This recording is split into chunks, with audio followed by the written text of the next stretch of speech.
Do you want to become a stronger runner and get rid of pain in your feet, knees, lower back and hips?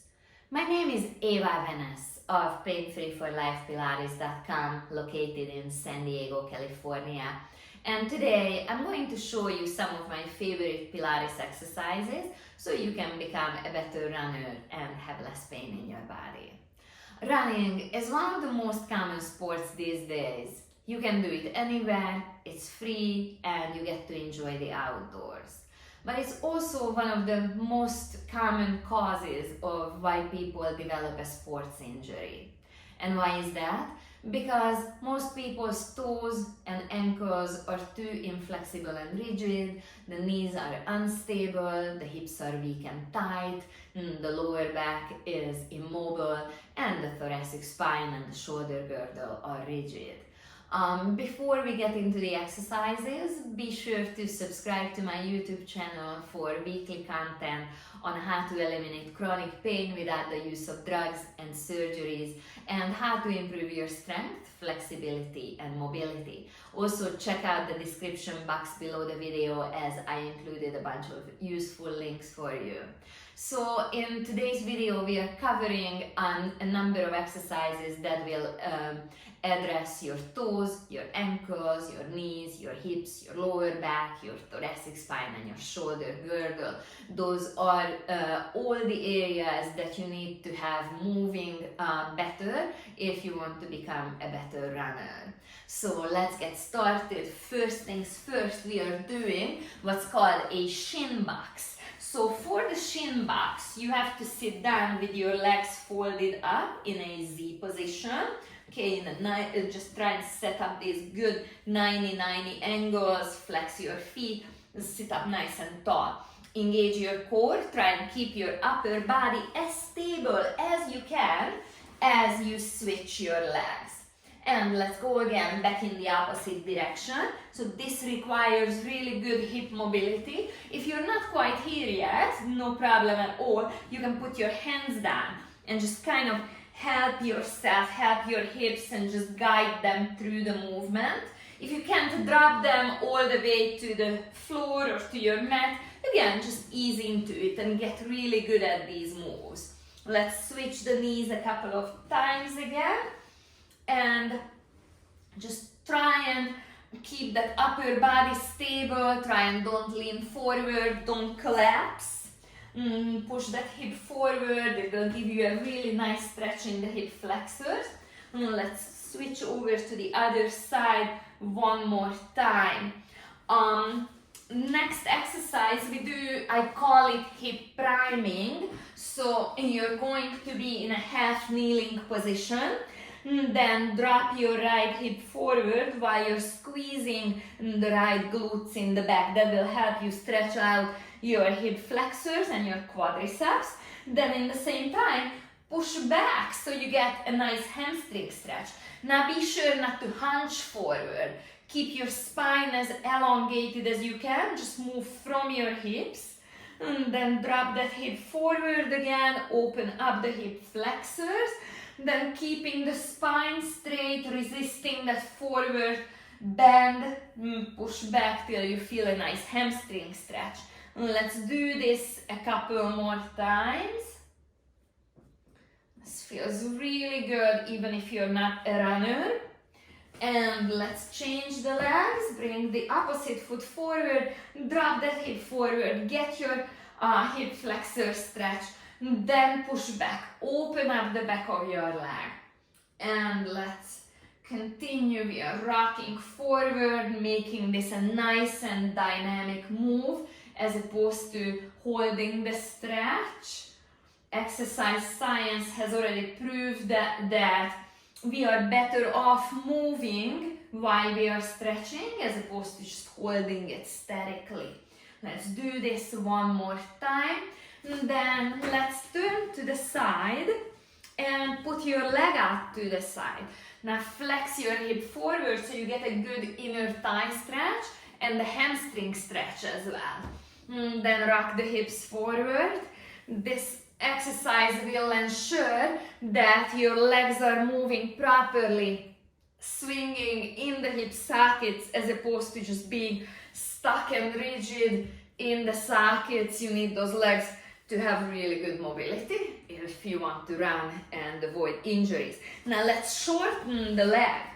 And as you transfer weight towards this leg, try and flex your ankle. Send your shin and your knee forward over the top of the foot. You remember about 10 years ago, 20 years ago, they used to say never let your knee come forward and over the toes. It is not true. There's nothing wrong with bringing the knees towards the toes, as we do that plenty of times in daily life. So just flex that ankle. That will give you a stretch in the Achilles and in your calf muscles. You really need the mobility there for running. Now put the opposite leg up to the side and flex your hips and sit back. Give those inner thigh muscles and hamstrings a nice stretch. Then shorten your leg and transfer weight that way, flexing the ankle, really creating good mobility in the ankle joints. If you wear tight and immobile, stiff shoes during the day and in most of your life, then your ankles are probably not moving very well. Well, you need to get them moving for running, so this is a really good way to mobilize them, okay? And then we are switching positions. We are getting into a downward facing dog. So you want to lift your hips up towards the ceiling and just push the hips back and raise the hips up towards the ceiling. First, for a calf stretch, bend one of your knees so you get a nice deep opening on the opposite side. Then bend your other knee, push your heel into the mat. Just lengthen out the calf muscles. You need your calves to be nice and flexible so they allow your feet and ankles to move. Also, you need good flexible toes for running. So rise up on the tippy toes, but keep the balls of the feet on the mat. Get your toes moving. Rise up and lower. Rise up and lower. Let's do this a couple more times. My feet and ankles are cracking so loudly. I wonder if you can hear that. Now keep your downward dog again, but now let's bend the knees. Then extend the knees, engage your quadriceps. You need strong quadriceps and strong hip flexors for running. So this is a really good way to strengthen them. Let's do it one more time. Then push the heels down towards the floor again.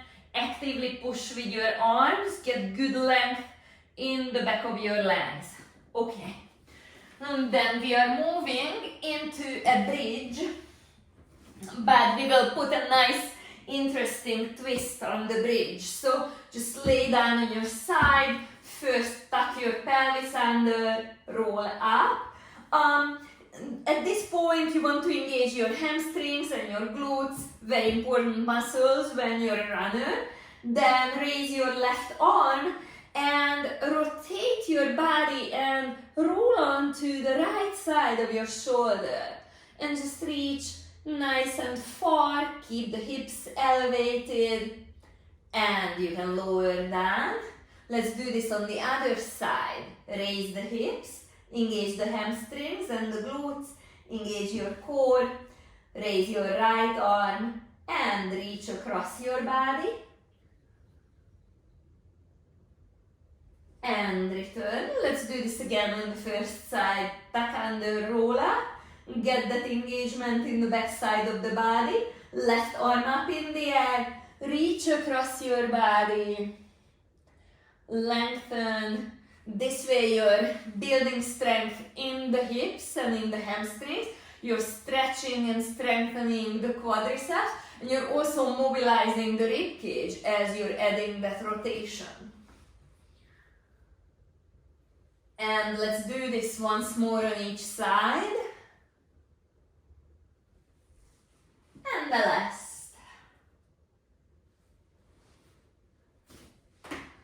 The reason why you want your rib cage and your shoulder girdle nice and mobile with those reaches that we just did is because when you run, what you want is you want to rotate the rib cage, you want to move your shoulders, you're going to be much more efficient, and it's also just the way your body was designed to move. So be sure to twist the rib cage, twist the shoulders as you're running. Next, let's do a spinal twist. So I'm going to lay down on my back again, open your arms to the side like a snow angel, cross your right leg over your left leg, drop your knees towards the right, and look to the left.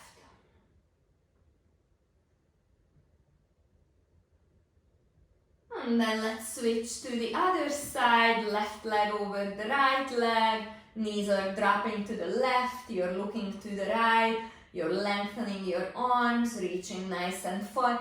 You should feel a nice, delicious stretch anywhere from the pecs to the lats, to the obliques, front and side of the hips, lower back. All those areas that are so important when you're a runner. Okay, come on out of your stretch. Let's finish with one of my personal favorites, the mermaid.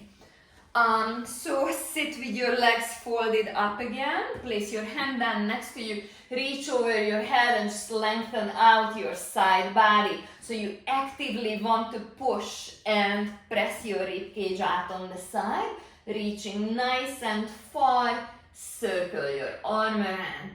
Be sure that you move your head and your neck as well. And also don't let the head jut forward. Now we are going to place both of our hands on the mat, walk the hands forward and just reach as far as you can, get a good stretch in your spine, in the thoracic and lumbar spine, in the hips. Okay, let's repeat this on the second side. Fold up the legs in that Z position, hand on the mat. Reach over the head, circle your arm around, get some movement in the neck, in the shoulders, in your T-spine, lumbar spine, and of course the hips. Put down the hands and just reach nice and far.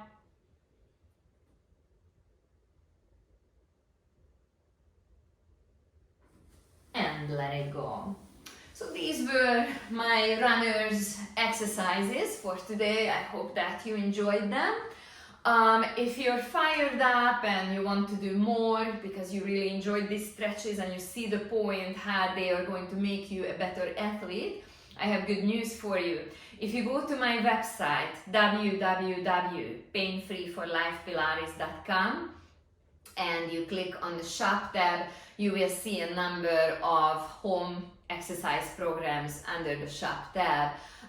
If you choose the stretching and mobility home program, that will include these stretches plus another 40 stretching and corrective exercises, so you can safely improve your flexibility and mobility and you never have to worry about injuries and pain again. If you would like to work with me, also visit my website www.PainFreeForLifePilates.com and schedule a free 15-minute phone consultation. We can work together in person in my studio or online via Zoom sessions. If you would like more personalized guidance or you have an injury that you cannot kick or you have a chronic pain or chronic disease, then this would be a really good way for you to have a safe and effective strengthening or stretching or Pilates program. I hope that you enjoyed this video, and if you want to see more of my videos, please visit my YouTube channel and check out my playlists. Thank you for joining me today.